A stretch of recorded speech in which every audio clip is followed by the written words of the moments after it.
holiday with children presents lots of challenges. On the one hand, we want to loosen the rules. We want everybody to have a good time. We don't want to be the Grinch that spoils the holiday.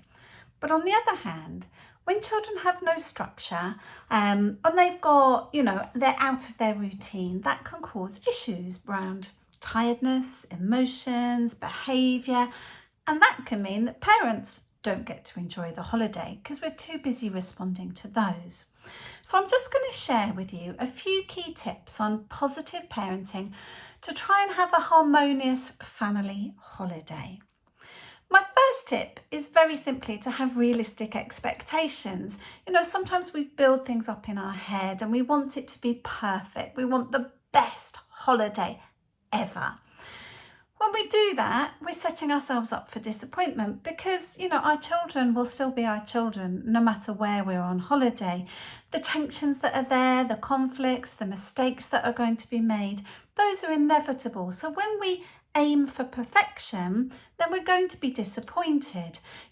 It's much better to aim for memorable moments, some really nice memories that you can sit and treasure and think, wasn't it lovely when that one thing happened, rather than aiming for a perfect week and then feeling like you've failed or maybe your children have failed. I think my second tip is around the idea of rules and communicating a few key rules very clearly with your children. You might want to loosen some of the rules clearly, but you're probably going to want to retain a few key ones around behaviour to reduce conflict. So whether that's about listening or being kind, and you want to reiterate those rules before you go on holiday and while you're there, and if there's any problems, keep reminding your children about them. But you might also want some very specific ones about being on holiday. So maybe to anticipate some of the hotspots and triggers. So when my children were younger, a lot of those hotspots and triggers were around ice cream and souvenirs. The amount of arguments about buying things in gift shops that we had. It was just, I dreaded going anywhere near a gift shop. So perhaps having a few key rules, one ice cream a day maximum, or a budget for the gift shop, or a day when you're allowed to buy them, whether that's at the end or whenever. And particularly some key rules around safety. So if you're around a water or by a pool, about not running, about not jumping in a shallow end, all of those kind of things. So you are going to want some key rules about those things.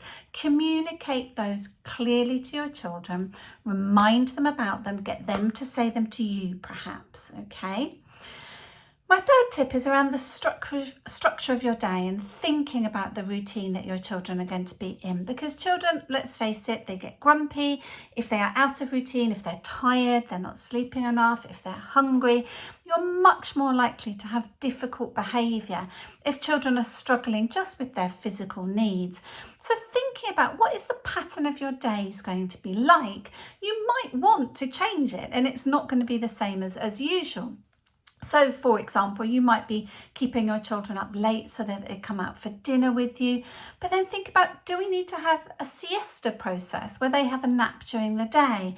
But have a think about that, because it will make so much difference if your children are getting enough sleep and they're not getting hungry and they are having regular meals. Your children will get overexcited, and when children are overexcited, and they're very emotional, they do things wrong. So don't forget about emotion coaching. Being able to say to your child, I can see the emotion you're having, but it's not okay for you to do that. So remember, rather than coming down hard on behaviour, thinking about where is that coming from. So for example, if your child is overwhelmed and they're behaving inappropriately, because of that, saying to them, I can see you're excited, but it's not okay to throw sand, even if you're really excited, because it might go in someone's eyes.